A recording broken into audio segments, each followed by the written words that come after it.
Have you ever gone to a hypnotist show? Maybe you've at least seen a clip.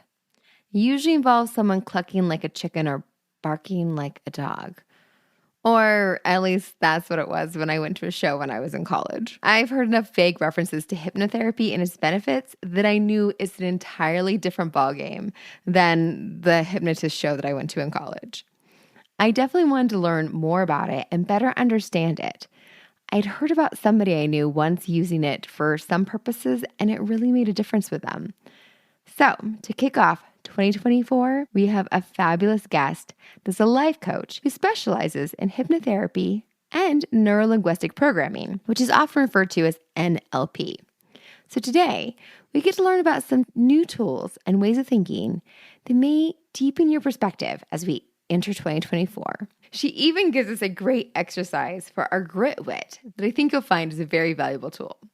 You want to stick around to the very end so you get the most out of that. To learn a little bit more about hypnotherapy and broadening our mind in 2024 for new ways of looking at how we can live our life with a little more ease. Welcome to The Grit Show, where our focus is growth on purpose. I'm your host, Shauna Rodriguez, and I'm honored to be part of this community as we journey together with our grit intact to learn more about how to thrive and how to get the most out of life. It means a lot that you are here today. As you listen, I encourage you to think of who may appreciate the tidbits of knowledge we are sharing and to take a moment to pass this along to them. Everyone appreciates a friend that thinks of them, and these conversations are meant to be shared and to spark even more connections. Kenzie Groh is a passionate and transformational women's life and mindset coach who empowers women to break free from limiting beliefs and step into their full potential. I'm excited for the conversation we get to have with her today. Thank you so much for being with us, Kenzie. Thank you for having me. I'm excited to be here. Yes. So what got you into doing your work as a life coach? Oh my gosh. Can I dive into my story a little bit? Yes, exactly. That's what we want. We love stories here. So I graduated college, and when I graduated college, I moved across the country from Wisconsin to California, and I got my first corporate job.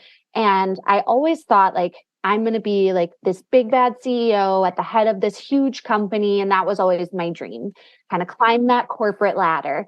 And so I got my first corporate job, and honestly, I was really just miserable. I really didn't like it. The hours were crazy. I was expected to drop everything and, pick up a project if they needed it. And I was just so burnt out, and I really lost myself in the job. That became my identity. And so I always tell people, I remember like sitting in the break room one day, and I'm just looking down at this pathetic salad that I made, thinking I was being healthy. And I had this thought, this cannot be as good as it gets.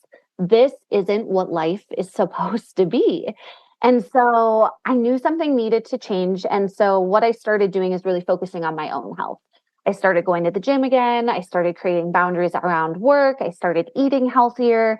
And while I was still in corporate, I became a health coach and a personal trainer, and really fell in love with helping people and helping people improve their life. And I was still working corporate and doing this on the side. And while I was taking on personal training clients, I started to realize that something was really missing, that, people weren't changing their habits. They weren't showing up for themselves. They weren't confident. They weren't really committing to changing their life. It was kind of superficial work. And so I didn't know what that was going to be, but I just knew something was missing. And I ended up going to this conference, and there was a guy there teaching NLP techniques, which is neuro-linguistic programming. I had never heard of it, but a lot of my friends were talking about it. And then one of my friends at the conference actually knew someone who certified people in NLP. And so I started researching it and jumped on a call with her and learned about it. And I was like, this is it. This is what my clients are missing, right? I've been through 3 different certifications. It took me about 3 to 4 years to finish all of them, but I got certified in NLP, hypnotherapy, breath work, Reiki, and from there became a life coach, transitioned into a life coach, still working corporate, squeezing it all in, doing all the things like we talked about, just doing all the things all the time. And I had told my husband, I was like, I know I want to do this full time, but I'm getting this cushy paycheck, right? Like, it's really hard to leave. And so just kept staying. And one day I got called into my manager's office and I got laid off. And it was just totally out of the blue. Didn't see it coming. And of course, what I call a pity party. I threw myself a pity party for a little while. You know, I felt the feels, felt sorry for myself. And I just didn't know what I was going to do. I felt like, you know, I've always known corporate, so maybe I should just keep doing that. And my husband is the sweetest human ever. He was like, no, you're going to do your business full time. Like you've been wanting to do it, just do it. And so I've been doing my business full time ever since. And now looking back, I can see how all these pieces fell together and it happened the exact way it needed to. But of course, when you're in it, you're like, oh, this sucks. Like this is really hard. So I'm really glad I went through all of that because now it's like built this trust in me where I'm like, I can trust the process because I know everything's going to come together in the end. That's amazing. And isn't it interesting how the universe will just be like, You need to like go all in. So here, let me take that net right out from under you. Yep. It was like, oh, you don't want to get near the edge of the cliff? Boop. I'm going to push you over the edge. Like, and that was it. And it's what I needed. And of course, in the moment, you're like, oh, you know, I hate this. But now I'm like, I'm so glad I got that push off the ledge. Yes. And so wonderful that you had a supportive partner that was able to help you recognize that this is the risk you need to take. Because it's even hard when I switched over to what led to now me having my podcast network. When I was having that shift, I needed to leave my job because some things had happened there. And when I made that decision, I was like, oh no, I need to go find, the next 9 to 5. And even when I did that, I had people like, oh, we want you to consult with us. We want you to consult. I'm like, well, just until I find that next 9 to 5, Yeah. like just for a little while. Like I'm not really doing this. I still want the security. And it's so funny, like how much it takes to finally be like, no, that I am meant for other things. Like this is where I need to be and to go there, and how much our mind keeps pulling back because we've all been trained and taught that that equals security and that equals happiness and that equals what you're supposed to have when we know better, because our experience has shown us, no, this is where you need to be and this is what you need to go after. But it's just so much easier. Like this narrative is easier. Yeah. This is comfortable. I don't want to be uncomfortable. But yeah, exactly. You've been laid off. Like, how secure is it really? How secure is that path really? Right. I mean, not knocking corporate. Like, if you love it, you love it. But I'm always like, you only get so much of, a pay raise. Whereas, like, I'm like, I own my own company. If I want to make 10,000 more dollars, I know what I need to do to go do that, And so you have more control over what your schedule looks like, what the money looks like, even the challenge of it. I really, really love. And now I laugh too, because like I told you, I always thought I wanted to be the CEO and climb this ladder. And I'm like, I am the CEO. I'm the CEO of my own business. It's just not the societal norm of climbing the corporate ladder. Yes. And there's this piece too of like you really trading time for money. Even when you're salaried, it's almost a joke that every salary position I have, it was like they owned me. And that when I went on vacation, I still had to have a phone with me to still approve these requests and still say yes to these things. So I remember being at a vineyard in Northern California, and the person I was with, when they went in the bathroom, I'm like signing requests for people and doing stuff. I'm like, what is this? Why is this my life? I finally made it. I'm finally making all this money. And this is what this is. Like, I can't even take a trip where I'm supposed to be on vacation, supposed to be away, and take this little bit of time. And all of those jobs that were salary, like that just meant that they owned you. It felt like it never felt like you could have, this is my time here and this is my time not here. We're on the same page on that. So let's talk more, because I think that both of us getting to our place of having our own businesses has been a matter of us getting unstuck and us getting our mindset to a different place, which is what you now specialize in. Yes, yes. It started with my own journey. It was me questioning myself and questioning my abilities. And so once I learned NLP and how we can control our own thoughts and change our own mind, is what has helped me create my own business. And now what I do with my clients, helping them stop feeling stuck in their own life, because we get so overwhelmed by the resources. A lot of times we just think, well, this is just who I am. This is my story and this is just the way it is.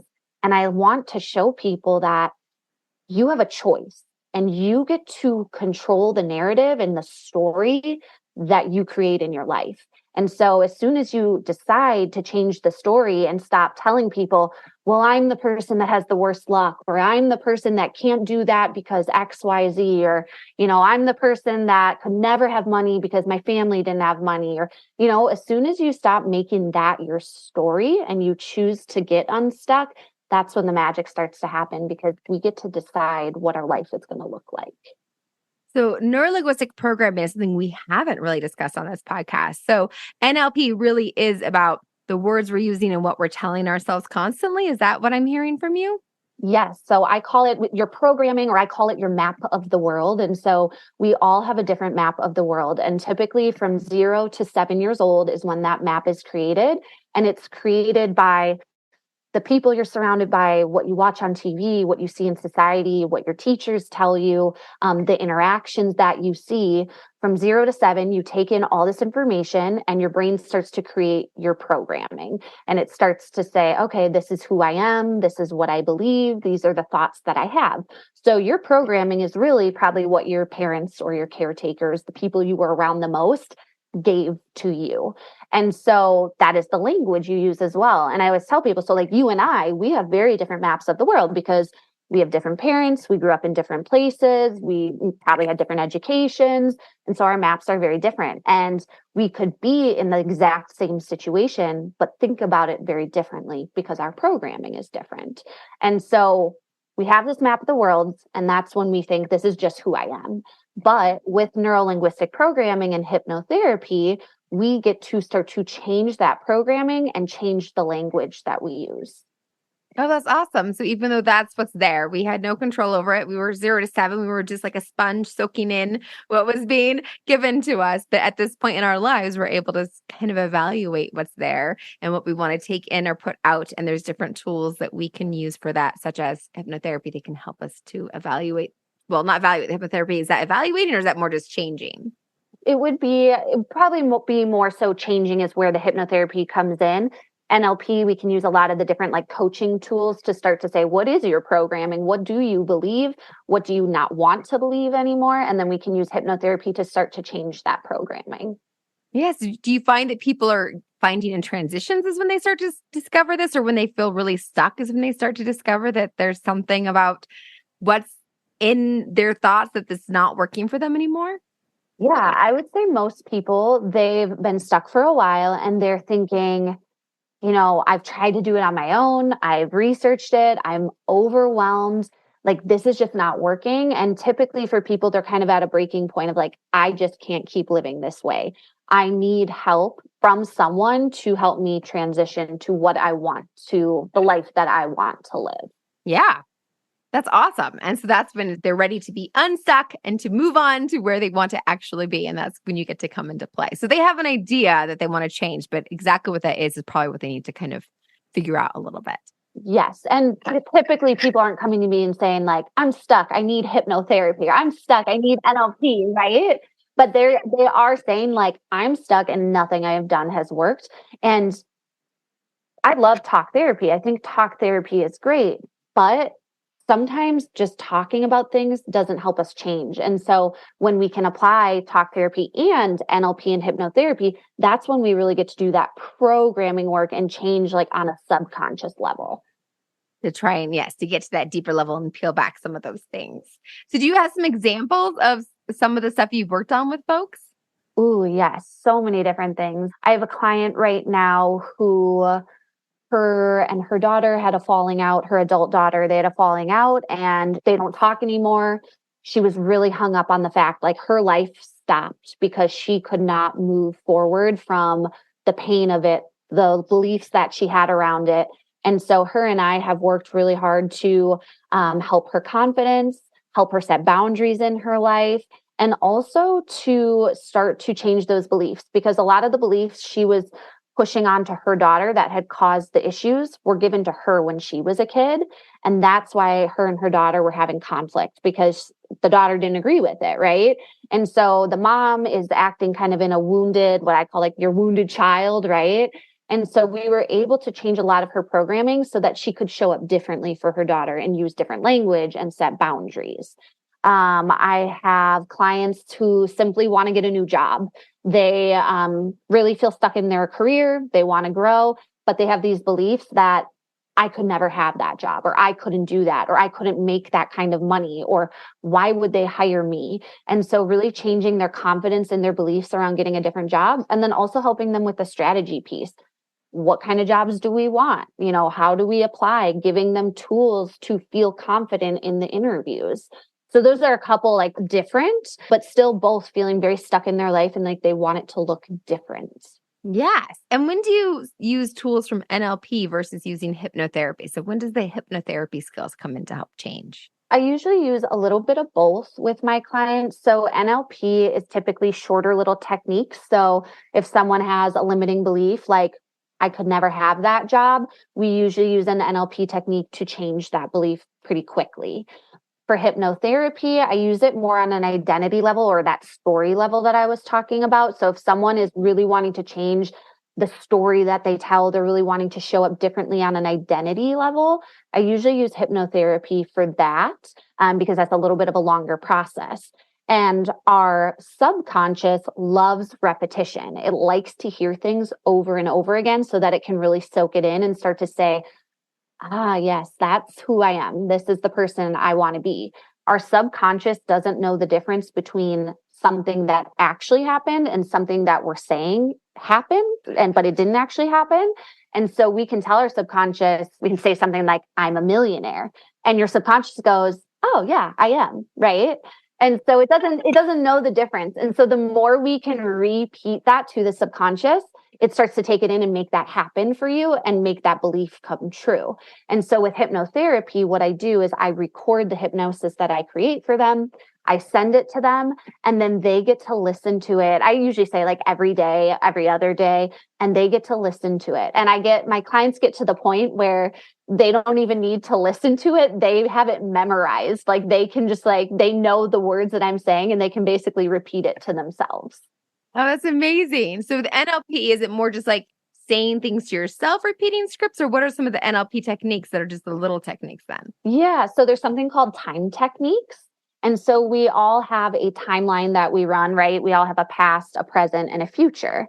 And in our past, we were given a lesson from 0 to 7. Something happened to us. Let's say a dog came running up in a kid's face, and now you're fearful of dogs the rest of your life. A lesson was given to you as a child that dogs are scary. And so we can go back to that past timeline and say, no, just because a dog ran up in your face, it doesn't mean that all dogs are scary. It just means that that was a scary situation. So we really get to change the belief that they've been carrying out throughout their entire life. And that's just something that takes like 15 to 20 minutes.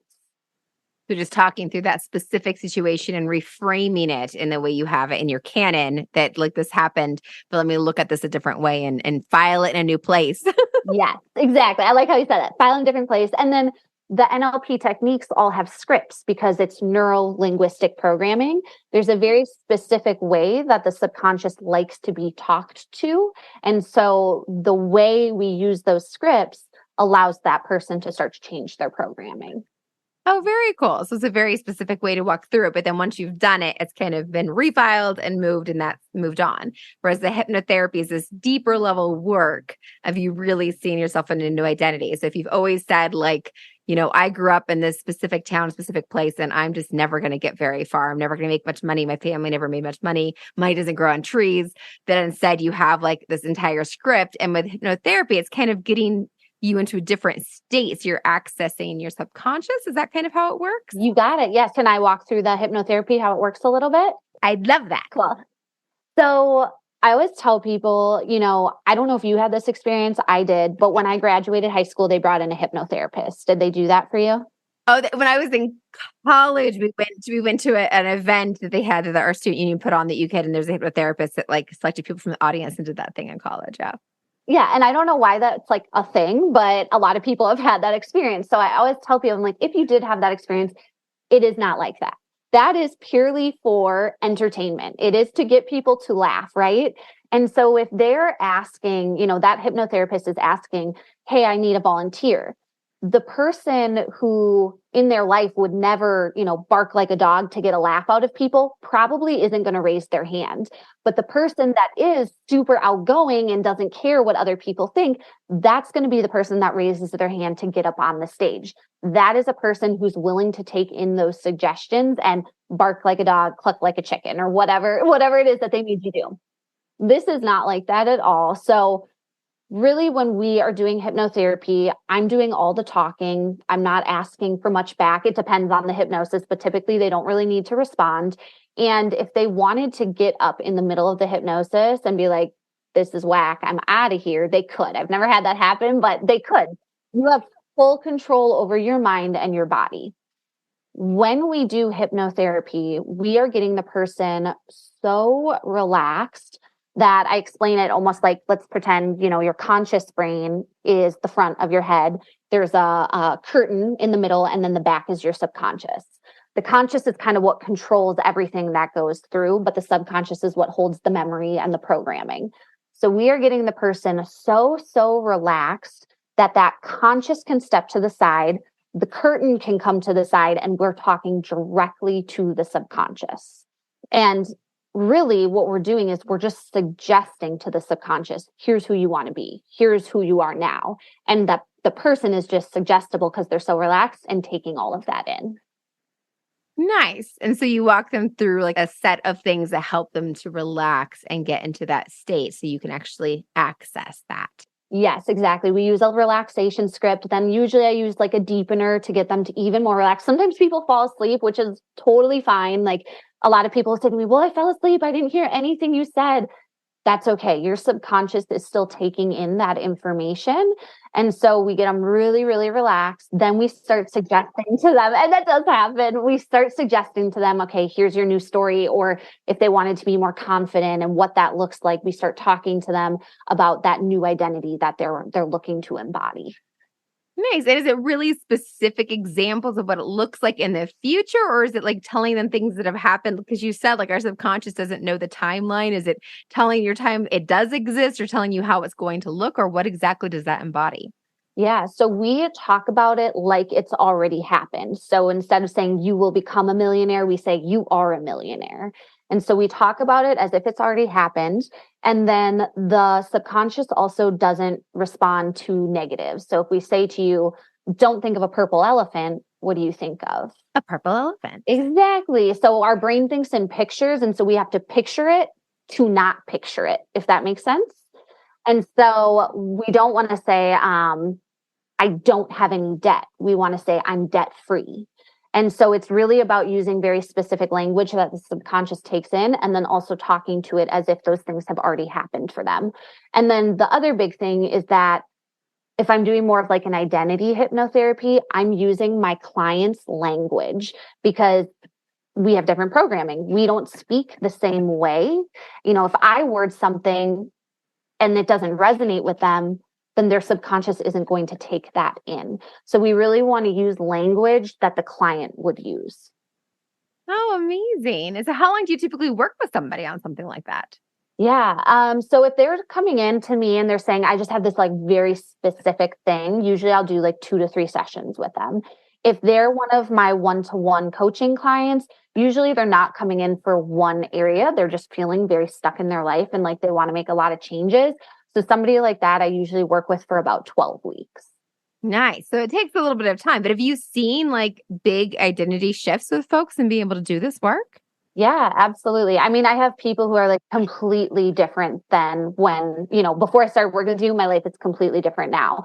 And typically, like you'll see change throughout that 12 weeks, but our subconscious takes some time to kick in. And obviously, you have to do work on your own too.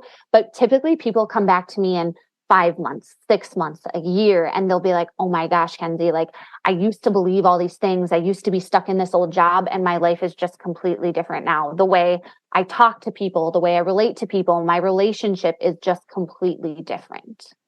So things can really break open and really shift based on doing that work. Yes. It's like you said earlier, it's like that onion we peel back. Yes, that's amazing. That's so exciting. And so what do you feel like is your favorite success story and shift that one of your clients has had? Ooh, that's a good question. Hard to pick just one. I would say not one of my first, but it was kind of at the beginning of shifting into life coaching. But I had this woman come to me who had a blended family. So she's married, they had their own kid together, and then she had stepkids. And her relationship was really struggling. She wasn't showing up at work the way she wanted to. She wasn't, showing up for her daughter the way she wanted to. She just felt extremely burnt out. She didn't know how to create boundaries. She didn't know how to advocate for herself.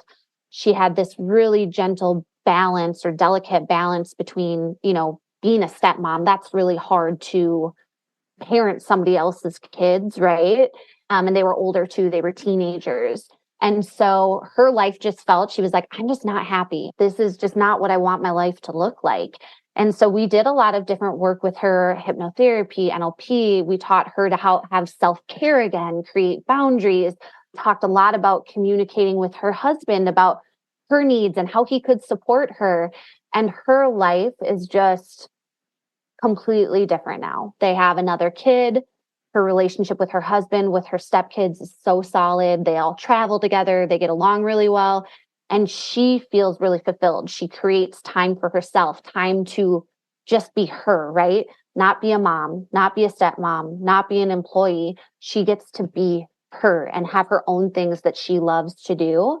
And so we follow each other on Instagram and check in sometimes, and her life just is completely different, and you can see how happy she truly is.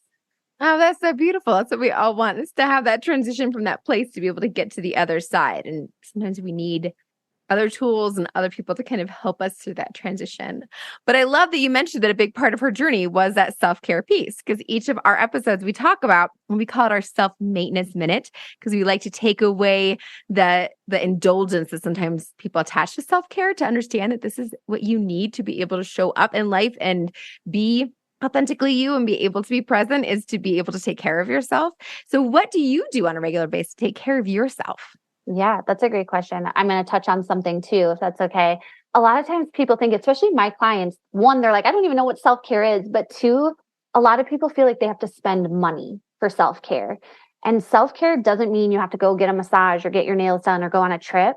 It can be really simple things. So something for me that is self-care is getting outside and taking my shoes off and putting my feet in the grass. So every day I try to take my dog outside, walk in the grass barefoot, and just be and ground in and take some deep breaths. For me, that is just a good way to, ground in the middle of the day and be really grateful for the beautiful trees I have outside and my beautiful yard. So that's one of my simplest and favorite ways to have self-care. That is beautiful. Yeah. Something very simple that's your way of grounding and connecting and doing stuff that gives back to you. That's perfect. Thank you for sharing that. That's very helpful. And then something that we always like to do for our guests, or we try to frequently, I actually forget it a lot. Don't tell people that. So if you meet one of my guests, they're like, she didn't give me that. But we offer our guests coloring books. So we have a set of coloring books that's called The Color of Grit. Grit Ooh. show, color grit. So one of them is called Vintage Mermaid and Magnificent Ocean, which has like a mermaid ocean theme. And then one of them is You Got This, which is inspirational quotes. Can we send you one of those as a thank you for being on the show? Of course, I would love that. Which one would you prefer? Ooh, I'll take the first one you mentioned. The Vintage Mermaid. Done. We will send that to you. So I'll have to make sure I get your address so we can do that. And the other thing we always do for folks that are listening is we want to make sure they have something that they can take away. And I think that you kind of along the lines of what you talked about is kind of maybe a tool around visualization that they can actually be able to apply and use right now to kind of help them get to where they want to be. Can you talk more about that? Yes. So I would say to visualize, we talked a lot about the identity and your story.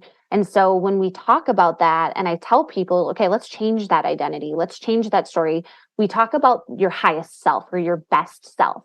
And so I always ask people, I'm like, if you were showing up as your highest, best self every single day, what would she look like?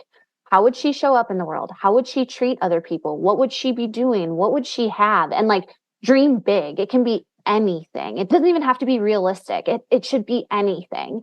And so I would say to the listeners, grab out a piece of paper and write down, who is she being? What is she doing? and what does she have in her life, and get really specific and really detailed. Go into as much detail as you want. Again, it can be anything. And then once you have that all written down, turn on your favorite music, close your eyes for a minute, and visualize all of that. Because our brain loves pictures. Our brain needs a vision to make things happen. And so when you have that vision of your highest self and you can imagine it in your mind, then that helps you step into that person. And when a situation comes up, or an opportunity, or, that conflict with someone or talking with someone, you ask yourself, how does my highest self show up? And you operate from that vision that you've created for yourself. Oh, that's awesome. So get out the paper and start visualizing and get that ready and be prepared to know what it is. Because I think a lot of us don't know for sure what that is. We don't have give enough fuel to that fire and to that thought and to figuring that out. Sometimes we get stuck just moving through the day to day, right? And we take it by moment, but we should have a vision of where we're going, because otherwise we just get caught up in all the random things. And so when we can have a vision and say, is this going to get me to that vision? Is this going to help me show up as my highest self? Then you stay aligned on your journey. Yes, I love that. That's so helpful to get us aligned and get us in that direction. So if folks are wanting to connect with you, because I got so much out of this conversation, where is the best place to find you, Kenzie? Yes. So I'm always on Instagram. You can find me Kenzie Groh, KenzGroh.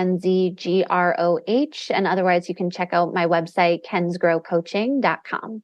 Wonderful. And then you also have a tool that folks can get. Is that right? Ooh, yes. So I have a course called Unstuck Mindset Accelerator, and it is really everything that I do with my clients put into a program, an 8-week program that you can take yourself through. And there's different hypnosises in there, meditations, that highest self vision that I talked about. You can have, there's all the steps for that. There's a hypnosis for it in there. And it's really all of the things and in the order that I wish I had when I was going through my journey. And so I wanted to make it really accessible for people. And so if you're starting to get into this work, starting to get into meditation, hypnosis, mindset work, changing your limiting beliefs, this is perfect for you. Oh, that's amazing. Well, we will have the link for that in the show notes, as well as the links to find you on Instagram and your website. So thank you so much for being here, Kenzie. I feel like there was so much value and people are going to get a lot out of what you were able to share today. Thank you for having me. Thank you for joining us today. I hope you enjoyed this episode. Be sure to jump on over to Instagram and follow us at the.grit.show. And if you aren't already following Authentic Connections Podcast Network at 37 by 27, you should definitely be doing that as well. Don't forget, you are the only one of you that this world has got, and that means something. I'll be here next Tuesday. I hope you are too.